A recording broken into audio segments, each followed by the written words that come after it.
మీ ఎలాంటి వ్యాపార ప్రకటనలకైనా వెంటనే మా ఛానల్ సంప్రదించండి. అందరికీ నమస్కారం. ఈరోజు మన స్టూడియోలో సుప్రసిద్ధ జ్యోతిష్య వాస్తు పండితులు బ్రహ్మశ్రీ డాక్టర్ నాయకంటి మల్లికార్జున శర్మ గారు ఉన్నారు. అక్టోబర్ మాసంలో మకర రాశి వారి పరిస్థితి ఏ విధంగా ఉండబోతుందో గురువుగారిని తెలుసుకుందాం. నమస్కారం గురుగారు. నమస్కారం అండి. సో అక్టోబర్ మాసం విశేషంగా మకర రాశి వాళ్ళకి ఈ నెల ఏ విధంగా కలిసి రాబోతుంది, ఎలాంటి జాగ్రత్తలు వెళ్ళి తీసుకోవాలి? తప్పకుండా. ఓం శ్రీ గురుభ్యో నమః. ఓం శ్రీ మహాగణాధిపతియే నమః. ప్రేక్షకులందరికీ కూడా విజయదశమి దీపావళి శుభాకాంక్షలు.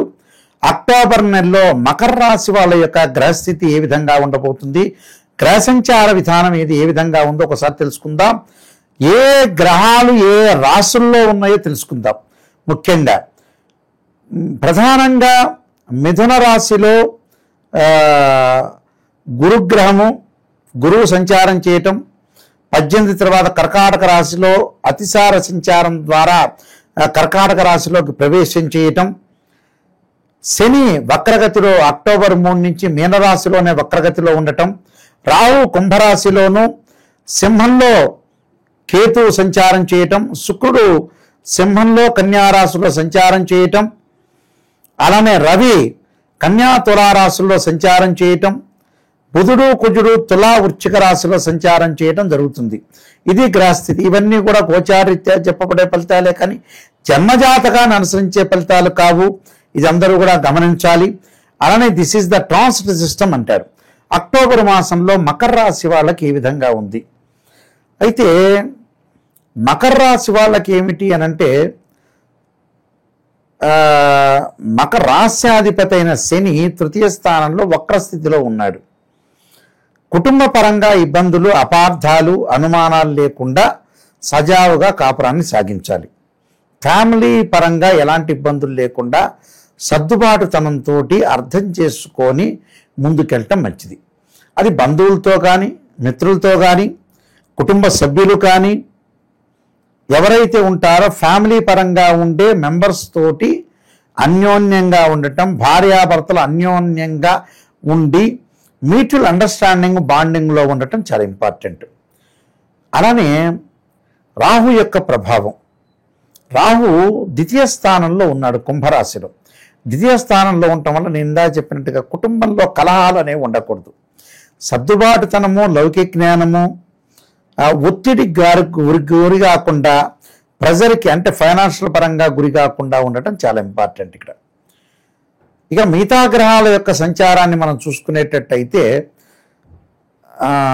షష్టమంలో గురువు యొక్క సంచారం. షష్టమంలో గురువు అంటే ఏంటంటే వ్యయాధిపతి, తృతీయాధిపతి అయిన గురువు 6వ స్థానంలో ఉంటాడు మిథున రాశిలో 18వ తారీఖు వరకు. 7వ స్థానంలో వస్తే మంచివాడు. మిగతా 12 రోజులు చాలా మంచివాడు. మిగతా అంటే ఫస్ట్ మొట్టమొదటి 18 రోజులు బాగుండాడు. 18 తర్వాత 19వ తారీఖు నుంచి రమారమి 12 రోజులు బాగుంటాడు.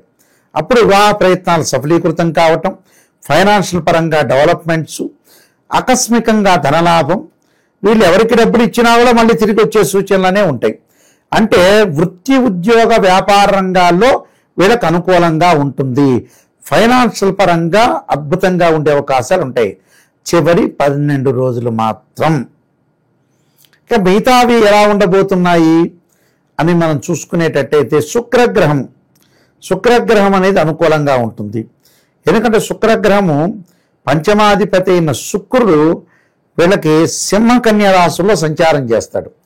చేసినప్పుడు అప్పుడు 8వ స్థానం 9వ స్థానంలో శుక్రుడు యొక్క సంచారం వల్ల వివాహ ప్రయత్నాలు అనుకూలంగా ఉంటాయి. అక్టోబర్ మాసం అంతా వివాహాలకి వెళ్ళొచ్చు. ప్రయత్నం చేస్తే సఫలీకృతం అవుతుంది. మంచి కుటుంబంలో ఉన్న అబ్బాయి కానీ అమ్మాయి కానీ వచ్చే అవకాశాలు ఉంటాయి.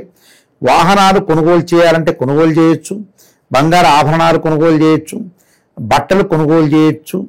ఇక మిగతా వాటికనే లగ్జరీ ఐటమ్స్ ఏవైతే కొనుగోలు చేయాలనుకున్నాం అవన్నీ కొనుగోలు చేయొచ్చు. శుక్రగ్రహము ఖచ్చితంగా బాగుంది గోచారీత్యా, ఇన్ నో డౌట్ ఇట్. అలానే గురువు కూడా ఎప్పుడు బాగుంటాడు? కర్కాటక రాశిలోకి వచ్చినప్పుడు బాగుంటాడు.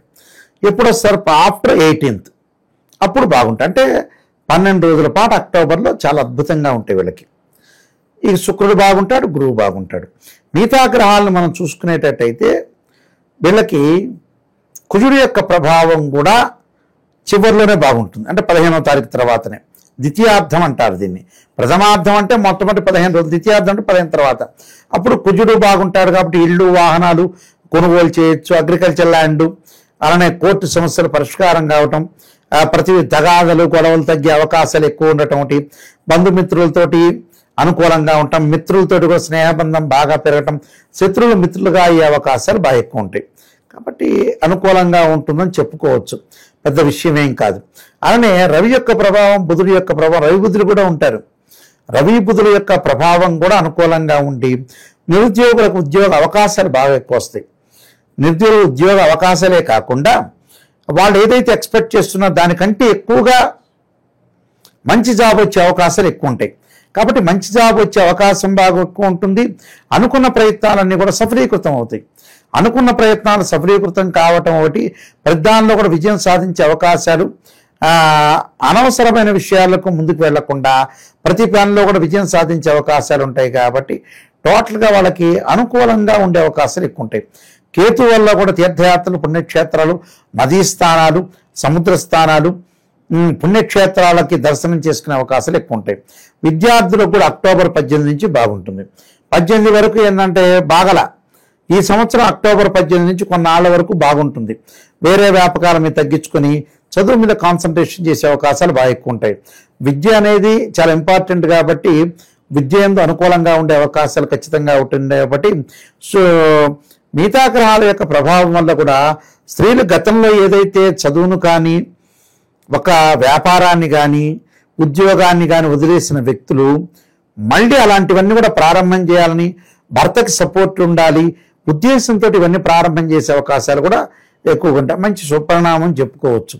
ఇంటిలో గృహ ఉపకరణ వస్తువులు కొనుగోలు చేసే అవకాశాలు, ఇంటిని కన్స్ట్రక్షన్ చేసే అవకాశాలు కూడా ఉంటాయి.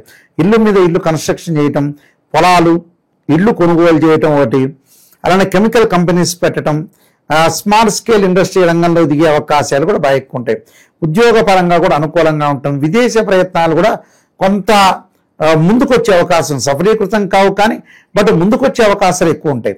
అంటే టోటల్గా వీళ్ళకి మకర రాశి వాళ్ళకి మనం కష్టపడితే మంచి ఫలితాలు వచ్చే అవకాశం ఉంటుంది. కష్టపడిన దానికి కూడా లౌకిక జ్ఞానంతో కష్టపడాలి. ఏది మంచి చేస్తున్నాం, ఏది చెడు చేస్తున్నాం అని కూడా తెలుసుకోవాలి. చాలామంది కూడా ఏం చేస్తారంటే రాశి ఫలితాలు చెప్పినప్పుడు కొన్ని మంచి సలహాలు ఇచ్చినప్పుడు ఆ సలహాల బాటలో వెళ్ళాలండి. ఈ సలహాల బాటలో వెళ్లకుండా జ్ఞానం కలగదు. ఎక్కడ జ్ఞానం కలగదు?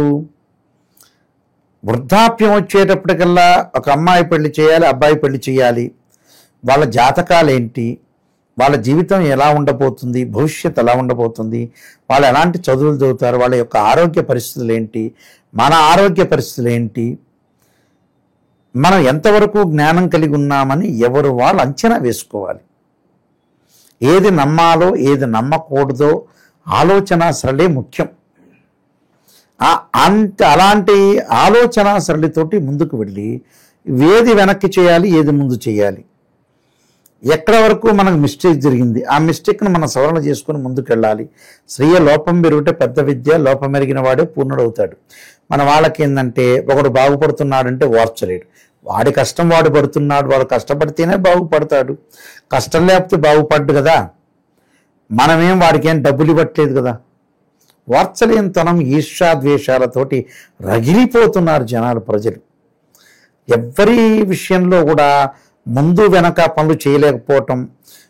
చాలామంది క్లయింట్స్లో కూడా వాళ్ళ యొక్క పెళ్ళిళ్ళు ఘనంగా ఫంక్షన్ హాల్లో బ్రహ్మాండం ఖర్చు పెట్టడం, మంచి ముహూర్తాన్ని చేయలేకపోవటం, మంచి బ్రాహ్మణ్ణి పెట్టుకోలేకపోవటం, మంచి సమయంలో జీలకర్ర బెల్లం పెట్టలేకపోవటం, ఇలాంటివన్నీ కూడా ఏది మంచో ఏది చెడో తెలియకపోతుంది. ఇక్కడ ఇలాంటి విషయాల్లో వెనకబడిపోయారని చెప్పుకోవచ్చు. నిజంగా ప్రజలు వెనకబడిపోయారే నిజం చెప్పాలంటే. లగ్జరీ ఐటమ్స్కి బాగా ఎక్కువ ఇస్తారు. చూశాను నేను చాలామందికి కూడా నా దగ్గరికి వచ్చే ఒక క్లయింట్ ఒక ఆమె ఉంది. వాళ్ళ అమ్మాయికి డైవర్స్ అవుతుందని నేను చెప్పా. డైవర్స్ అవుతుందని చెప్పిన తర్వాత దీనికి చాలా జాగ్రత్త ఉండమ్మా, ఈ అబ్బాయి సంబంధం వద్దు, మీరు రెమెడీస్ చేసుకొని కొన్ని రోజులు ఆగి అమ్మాయి సంబంధం చేయందంటే ఎవరో ఏదో వాళ్ళ చుట్టాల బంధువులు చెప్పారని చేసింది అమ్మాయి. చేసిన తర్వాత అమ్మాయి డైవర్స్ జరిగిపోయింది. ఇప్పటికి కూడా ఆమెకు బుద్ధి రాలేదంటే ఏం చెప్పాలి చెప్పండి? ఇప్పటికి కూడా అనుగుణంగా లేదు వాళ్ళకి. ఇప్పటికీ ఆమె తిరుగుతుంటుంది, లగ్జరీగా తిరుగుతుంటుంది. నిజమైతే నాకు ఒక కూతురు ఉన్నది, ఆ కూతురికి కాపరాన్ని నిలబెట్టాలి, వాళ్ళని డెవలప్మెంట్ చేయాలి, నేను తిరగటం ఏంది బస్సులో, విమానాల్లో, ట్రైన్లో అనేది ఆలోచన చేయదు. అంటే ఇక్కడ జ్ఞానం కలగట్ల. ఇంకో వ్యక్తికి ఏంది, అల్లుడికి వెళ్ళిపోతుంది అన్న కూతురికి పెళ్లి చేయని వాడు ఒకడున్నాడు. ఒకడి ఆస్తి బ్రహ్మాండంగా ఉంటే కొడుక్కి 35 ఏళ్ళు వస్తున్నాయని వివాహంలో మ్యారేజ్ బ్యూరోలో 10,000 అడుగుతున్నవాడు ఆపేసుకున్నాడు ఉన్నాడు ఇక్కడ. చూడండి, పిల్లగాడికి బాబుకు పెళ్లి కాకపోతే హైదరాబాద్లో ఎన్ని బిల్డింగ్లు ఉంటే లాభం ఏంది? ఇంకో పర్సన్ ఉన్నారు, పొద్దున్నే మొగుడు పెళ్ళాం ఇద్దరు విపరీతంగా వెళ్తుంటారు ఆఫీసులకి, సంతానం ఇష్టం లేదు వాళ్ళకి. సంతానం లేకపోతే డబ్బు ఎందుకండి? తీసుకెళ్ళి ఆ మూసీ నదిలో, కృష్ణానది, గోదావరిలో పడేయక. సంతానం కోసమే వీళ్ళు డబ్బులు సంపాదించేది ఏ మనిషి అయినా కూడా. లేకపోతే ఎందుకు ఆ శ్రీశైలంలో 3 లక్షలు ఇస్తే రూమ్ ఇస్తారు, శుభ్రంగా శ్రీశైలంలో ఉండొచ్చు. కాశీలో కానీ ఏదన్నా క్షేత్రంలో చక్కగా, రాజమండ్రిలో కూడా గోదావరి నదిలో ఒక రూమ్ కట్టమంటే కడతారు, అలా కట్టించుకొని అక్కడ ఉండొచ్చు. అలా ఏదో క్షేత్రంలో ఉండొచ్చు. సంతానం గురించే మనిషి పాకులాట అయ్యేది. వాళ్ళ జీవితాలు వాళ్ళు బాగుండాలి, వాళ్ళు బాగుంటేనే మంచిది. కొంతమందికి నెగిటివ్ చెబితే ఇష్టం ఉండదు, పాజిటివ్నే చెప్పాలి. ఎలాంటి పాజిటివ్? అయ్యా మా అబ్బాయి రేవంత్ రెడ్డి గారి తర్వాత ముఖ్యమంత్రి అవుతాడని చెప్పాలి. మన రేవంత్ రెడ్డి గారు ఏమనుకోవట్లే ఈ మా ఆయన చెబితే. అయితే అలాంటి ఆలోచన చేస్తారు, అలాంటి ఆలోచన చేయకూడదు. నెగిటివ్ అయినా పాజిటివ్ అయినా తెలుసుకొని ముందుకెళ్తే లైఫ్ అనేది టర్నింగ్ తిరిగే అవకాశాలు ఖచ్చితంగా ఉంటాయి, గ్యారంటీగా ఉంటాయి, 100% షూర్. అది వివేకం ముఖ్యం ఇక్కడ. గ్రహబలం ముఖ్యమా, వివేకం ముఖ్యమా? అంటే వివేకం 50% వివేకం కావాలి, గ్రహబలం 50% కావాలి. ఆ రెండింటినీ కూడా జాగ్రత్త చూసుకొని ముందుకెళ్తే లైఫ్ సెటిల్మెంట్ అయినట్టు. కొన్ని పరిహారాలు చేసుకొని ముందుకెళ్తే డెవలప్మెంట్ అవుతారు. విశేషంగా ఎలాంటి పరిహారాలు బాగా కలిసి వస్తాయి అంటారు గురుగారు?